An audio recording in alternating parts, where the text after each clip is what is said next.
MPSC असू द्या, banking असू द्या किंवा SSC CGL असू द्या, या प्रत्येक परीक्षेमध्ये सब्जेक्ट अँड वर्ब ॲग्रीमेंट नावाचा घटक विचारलाच जातो. आता सब्जेक्ट अँड वर्ब ॲग्रीमेंट म्हणजेच काय की वाक्यामध्ये जर तुम्ही कर्ता वापरताय आणि क्रियापद वापरताय याच्यामध्ये सुसंगती असते, आणि ही जर सुसंगती नसेल तर ते वाक्य ग्रॅमॅटिकली इनकरेक्ट असतं. मग आता कधी कधी एखाद्या वाक्यामध्ये हे कर्ते अँडने जोडले जातात, कधी कधी ॲज वेल ॲजने जोडले जातात, किंवा कधी कधी ते ईदर ऑरने आणि निदर नॉरने सुद्धा जोडले जातात. आता याच्यामध्ये ईदर ऑर आणि निदर नॉर हा जो ग्रॅमॅटिकल टॉपिक आहे ना, तो बऱ्याचशा विद्यार्थ्यांसाठी खूप जास्त कन्फ्युजिंग आहे. म्हणजे याच्यावर हमखास क्वेश्चन विचारला जातो आणि बऱ्याच विद्यार्थ्यांना तो हमखास चुकतो. त्याच्यामुळे आजच्या सेशनमध्ये आपण हा टॉपिक डिटेलमध्ये अभ्यासणार आहोत. सुरुवात करू आपण ईदर ऑर आणि निदर नॉर. आता जर मी म्हटलं याची शब्दाची नक्की जात कोणती, कारण प्रत्येक याला एक जात असते, याची शब्दाची जात कोणती, तर याला म्हटलं जातं कंजंक्शन. कंजंक्शन म्हणजेच काय, दोन शब्द किंवा दोन वाक्य जोडणारा शब्द म्हणजे conjunction. But what kind of conjunction is it, याला आपण म्हणतो कोरिलेटिव्ह कंजंक्शन. म्हणजे ईदर ऑर आणि निदर नॉर हे दोन्ही सुद्धा कोरिलेटिव्ह कंजंक्शन्स आहेत. का त्यांना म्हणायचं, because they always occur in a pair. म्हणजे समजा मी ईदर वापरलं तर त्या वाक्यामध्ये मी ऑर वापरलंच पाहिजे, आणि जर त्या वाक्यात मी निदर वापरतोय तर त्या वाक्यामध्ये मी नॉर्वे वापरलंच पाहिजे. याला आपण म्हणतो कोरिलेटिव्ह कंजंक्शन्स. आणि या कंजंक्शनने ज्या प्रकारचे कर्ते जोडले जातात त्याच प्रकारचं क्रियापद वापरावं लागतं, आणि याचे नियम खूप जास्त कन्फ्यूज करतात मुलांना. म्हणून आपण डिटेलमध्ये आजचा टॉपिक अभ्यासणार आहोत. सुरुवात करू आपण. तर निदर ऑर नॉरचा मराठीमध्ये अर्थ काय होतो की हे पण नाही आणि ते पण नाही. आणि आयदर ऑरचा अर्थ काय होतो, एकतर हे किंवा ते. म्हणजे निदर नॉर म्हणजे काय, हे पण नाही आणि ते पण नाही. आणि ईदर ऑर म्हणजे काय, एकतर हे किंवा एकतर ते, असा त्याचा अर्थ होतो. म्हणजे त्याला आपण ऑप्शन दिलेला असतो असं म्हणू आपण. सुरुवात करू आपण. काय म्हटलंय, इफ टू सिंग्युलर सब्जेक्ट्स, म्हणजे एक्झॅक्टली ईदर ऑरने किंवा निदर नॉरने कोणत्या प्रकारचे सब्जेक्ट जोडलेत त्यानुसारच तुम्हाला ते क्रियापद वापरावं लागेल. आता एखाद्या वाक्यामध्ये काय म्हटलंय, इफ टू सिंग्युलर सब्जेक्ट्स, म्हणजे एखाद्या वाक्यामध्ये दोन एकवचनी कर्ते जोडलेले आहेत. कशाने जोडलेत, कनेक्टेड विथ ईदर ऑर किंवा neither nor, then subject is always followed by a singular verb. म्हणजे असं जर असेल ना तर वापरलेलं क्रियापद हमेशा म्हणजे नक्कीच कसं येणार, कायम ते एकवचनीच असतं. पण नियम काय सांगतो की दोन्ही कर्ते जे असतील ते दोन्ही सुद्धा एकवचनी पाहिजेत, हा नियम आहे. आणि जर असेल तरच वापरलं जाणारं क्रियापद एकवचनी येणार, नाही तर नाही. आपण वाक्य पाहू. निदर माय फादर, आता फादर म्हटल्यानंतर एकवचनी आलं, नॉर माय ब्रदर, आता या ठिकाणी माय पाहिजे होतं, माय ब्रदर कमिंग टुडे. आता कमिंग टुडे म्हटल्यानंतर या ठिकाणी फादर आणि ब्रदर आहेत, पण ते जोडलं कशाने, निदर नॉरने. मग 100% हा जो येणार वर्ब ते कायम कसं येणार, सिंग्युलरच येणार. म्हणून मी काय वापरलं, इज. म्हणजे वडील पण नाही आणि माझा भाऊ दोघंही येणार नाहीत, याचा अर्थ असं होतो. ठीक आहे. दुसरं वाक्य पाहू आपण की ईदर राणी ऑर अर्चना. आता ईदर ऑरने जोडले. पहिल्या वाक्यामध्ये निदर नॉर होतं, दुसऱ्या वाक्यामध्ये ईदर ऑर आहे. Either Rani or Archana was singing a song. Was singing a song, कारण कर्ते जे दोन्ही पण सिंग्युलर आहेत, राणी किंवा अर्चना. लक्षात ठेवा. तर दोन कर्ते दोन्ही सिंग्युलर असतील तर वापरलं जाणारं क्रियापद हे 100% सिंग्युलरच येणार, हा नियम लक्षात ठेवा. ठीक आहे. आता पुढच्या स्लाइडवर जाऊ आपण. त्याच्यानंतर बघा की इज असेल, ऑज असेल, हे समजतं बरं का आपल्याला, हे लगेच लक्षात येतं. पण जेव्हा असं काही येतं ना, तो प्रॉब्लेमॅटिक पार्ट होऊन जातो. आता या वाक्यामध्ये मी काय केलंय, मी तुम्हाला असं म्हटलं लर्न आणि दुसरं आहे लर्न्स. मी जर तुम्हाला विचारलं ना की याच्यातले एकवचनी क्रियापद कोणतं, तर लक्षात ठेवा थर्ड पर्सन ज्याला आपण म्हणतो, हा जर करता असेल ना तर क्रियापदाला 100% येस किंवा येस प्रत्यय लागतो, हा नियम आहे. बरोबर. म्हणजे हे क्रियापद कसं झालं, एकवचनी झालं. आणि ज्याला येस किंवा येस प्रत्यय लागत नाही ते अनेकवचनी असतं. म्हणजे बरेच मुलं जसं आपण नाऊनला येस लावला की प्लुरल म्हणतो, ते क्रियापदाच्या उलटे. लक्षात ठेवा, क्रियापदाला येस किंवा येस प्रत्यय लागला तर 100% ते क्रियापद सिंग्युलर असतं. वाक्य पाहू आपण. काय म्हटलंय, निदर धोनी एक वचनीचे बघा, नॉर महेश दोन्ही पण एक वचनी करते, दोन्ही सिंग्युलर करते जोडलेत. आता या ठिकाणी म्हटलंय अटेंड्स द प्रॅक्टिस सेशन. आता अटेंड्स येणार, जर चुकून तुम्ही अटेंड केलं ना तर ते चुकलं, कारण दोन्ही करते सिंग्युलर तर सिंग्युलरच वर्ब आलं पाहिजे आणि क्रियापदाला येस प्रत्यय लागला तर ते क्रियापद सिंग्युलरला हात लक्षात ठेवा. सेकंड सेंटेन्स चेक करा, ईदर नीता और उषा लर्न्स अ लेसन. परत करेक्ट आहे, चुकून सुद्धा लर्न म्हणू नका, ते चुकेल. म्हणजे एक वचनी क्रियापद येणार, कारण दोन्ही सुद्धा करते जे आपण ईदर ऑरने जोडले ते दोन्ही एक वचनी आहेत, म्हणून एक वचनीच क्रियापद वापरायचं हे लक्षात ठेवा. दोन्ही सेंटेन्सेस इम्पॉर्टंट आहेत. आपण पुढचा नियम पाहू. जेव्हा आम्ही म्हटलं की दोन एक वचनी करते ईदर ऑरने जोडले तर एक वचनी क्रियापद, आता मी काय करतोय, दोन अनेक वचनी करते ईदर ऑरने जोडतोय आणि नीदर नॉरने जोडतोय. चेक करू आपण. इफ टू प्लुरल सब्जेक्ट्स म्हणजे दोन अनेक वचनी करते are connected with either or neither nor, then subject is followed by a plural verb. मग त्याच्यानंतर जे क्रियापद वापर जाईल ते 100% अनेक वचनीच राहणार.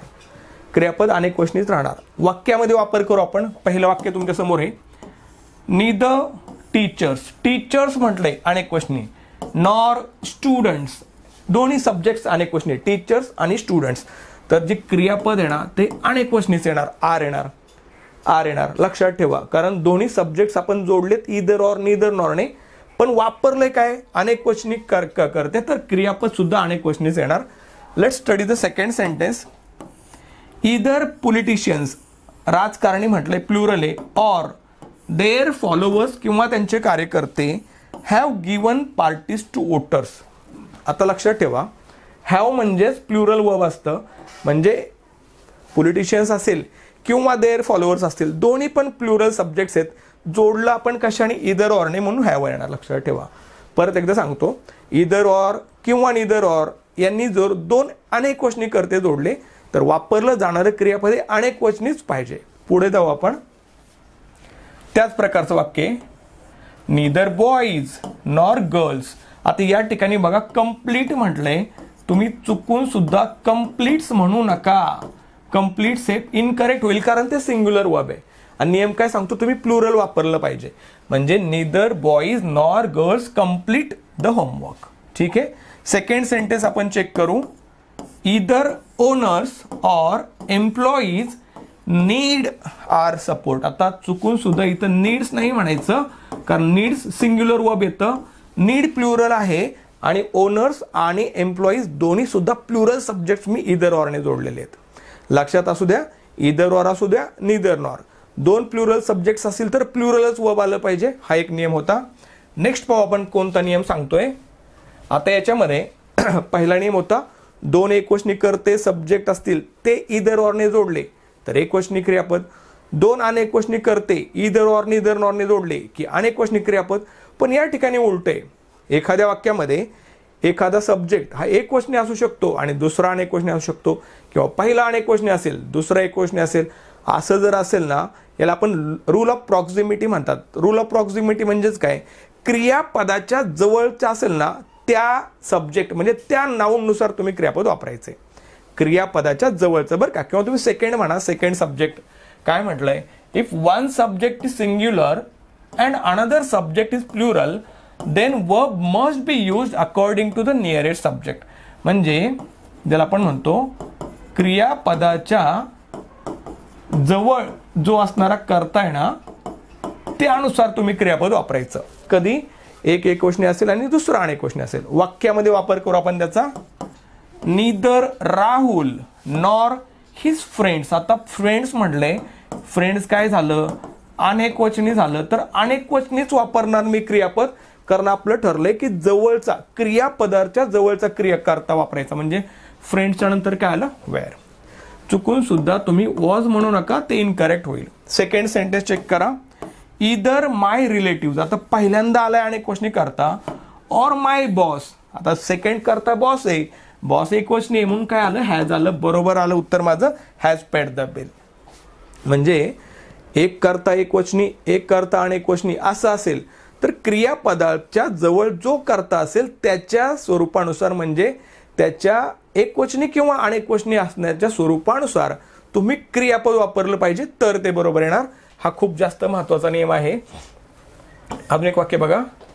Neither Amit nor his colleagues. Colleagues म्हणजेच काय, सहकारी. आता जवळचा हाच आहे, मग कलिग्स म्हणजेच काय, दे. देच्या नंतर कम येणार, कधी सुद्धा कम्स येणार नाही, कारण कम्स हे एकवचनी क्रियापद झालं. आपलं ठरलंय सेकंड सब्जेक्ट इम्पॉर्टंट असतो म्हणून त्यानुसार वापरलंय. सेकंड बघा. इदर स्टुडंट्स. आता पहिला काय घेतलाय, प्लुरल घेतलाय. ऑर द टीचर, एकच शिक्षक घेतला, सिंग्युलर घेतला. एकच असेल तर क्रियापदाला येस किंवा येस प्रत्यय लागणार. म्हणजे either students or the teacher wants to arrange a trip to Mahabaleshwar. म्हणजे जो क्रियापदाच्या जवळचा करता त्यानुसार तुम्ही क्रियापद वापरायचे तरच ते बरोबर येणार, नाही तर चुकणार. आणि गोंधळ लक्षात ठेवा, क्रियापदाला येस किंवा येस प्रत्यय लागला तर ते क्रियापद एकवचनी राहतं, आणि जर क्रियापदाला येस किंवा येस एडिशन नाही लागलं तर ते प्लुरल फॉर्म असतो, लक्षात ठेवा. ठीक आहे. पुढचा नियम कोणता आहे तो पाहून घेऊ, की फक्त आणि फक्त इदर किंवा निदर वापरलं तर काय करायचं. म्हणजे जसं मी तुम्हाला म्हटलं कोरलेटिव्ह आहे, म्हणजे इदरच्या नंतर ऑर येणार आणि निदरच्या नंतर नॉर येणार. पण काही परिस्थितीमध्ये फक्त इदर येतं आणि फक्त निदर येतं.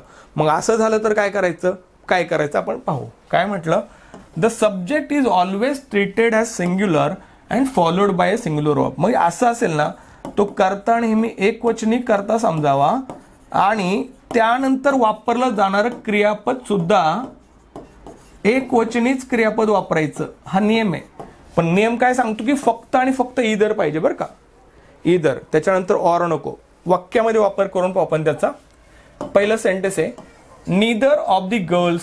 नीदर ऑफ द गर्ल्स आहे, नीदर ऑफ द गर्ल्स आहे. कुठं नॉर नाही आलेलं, तसं जर असेल ना तर हॅजच येणार. चुकून सुद्धा हॅव करू नका.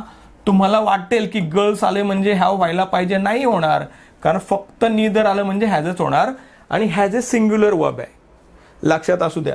So neither of the girls has qualified MPSC examination. वाक्य करेक्ट आलं. सेकंड सेंटेन्स पाहू आपण. Second, either of the doctors. Either of the doctors म्हणले, प्लुरल आलंय, पण आपलं ठरलंय यानुसार सिंग्युलरच येणार. म्हणजे काय आलं, either of the doctors is suspended for negligence. म्हणजे नेग्लिजन्समुळं त्यांना सस्पेंड करण्यात आलं. म्हणजे असं होऊ शकतं की तुम्हाला वाटेल डॉक्टर्स आले इथं आर आलं पाहिजे, चुकणार, कारण सुरुवातीला फक्त इदर निदर आले. मग तर लक्षात ठेवा, फक्त आणि फक्त इदर निदर असेल ना तर वाक्यामध्ये वापरलं जाणारं क्रियापद नेहमी सिंग्युलर येणार. Very important rule. Next one पाहू आपण. कधी कधी डबल निगेटिव्ह नावाचा प्रकार असतो. जसं मी तुम्हाला म्हटलं, एकाच अर्थाचे दोन शब्द एकाच वाक्यात वापरता येत नाही. म्हणजे डबल निगेटिव्ह म्हणजेच काय, एकाच वाक्यात दोन नकारार्थी शब्द नाही वापरता येत, आणि जर तुम्ही वापरतायत तर तुमचं वाक्य चुकीचं आहे. बघू आपण काय म्हणायचंय मला. पहिलं वाक्य बघा. He did not sell neither. नीदरचं स्पेलिंग चेक करा, चुकलंय. Neither, he did not sell. Did not म्हटलं, नीदर म्हटलं, वाक्य चुकलं 100%. एकाच वाक्यात दोन नकारार्थी शब्द नाही वापरतायत. सेकंड बघू. मग काय पाहिजे, he sold neither a pen nor a notebook. हे उत्तर आलं बरोबर, लक्षात ठेवा. He did not sell neither a pen nor हे वाक्य ऐकायला बरोबर वाटतं, पण लक्षात ठेवा, दोन एकाच अर्थाचे दोन नकारार्थी शब्द एकाच वाक्यात कसे शक्य आहेत. इम्पॉसिबल आहे, अनग्रॅमॅटिकली, ग्रॅमॅटिकली करेक्ट नाहीये. मग करेक्ट काय आलं, he sold neither a pen nor a notebook. म्हणजे त्यांनी पेन पण नाही विकलं आणि नोटबुक सुद्धा नाही विकलं. ठीक आहे.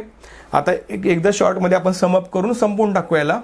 पहिला नियम होता, दोन सिंग्युलर सब्जेक्ट्स जोडले इदर ऑरने तर काय करायचं, तर सिंग्युलर सब्जेक्ट वापरायचा, वर्ब वापरायचा. दोन प्लुरल सब्जेक्ट जर इदर ऑर किंवा निदर नॉरने वापरलं तर प्लुरल वर्ब वापरायचं. आणि फक्त इदर आलं किंवा फक्त निदर आलं तर याच्यानंतर वापरलं जाणार क्रियापद हमखास काय येतं, तर सिंग्युलर येतं. आणि डबल निगेटिव्ह असेल तर लक्षात ठेवायचं की नॉट आणि निदर एका वाक्यात पॉसिबल नाहीये. चांगला टॉपिक करून ठेवा. हमखास विचारला जाणारा प्रश्न आहेत, प्रत्येक परीक्षेमध्ये असतात. आय होप तुम्हाला समजलं असेल. अजून काही डाऊट असेल तर तुम्ही कमेंट बॉक्समध्ये विचारू शकता. So thank you very much guys for watching this video. धन्यवाद.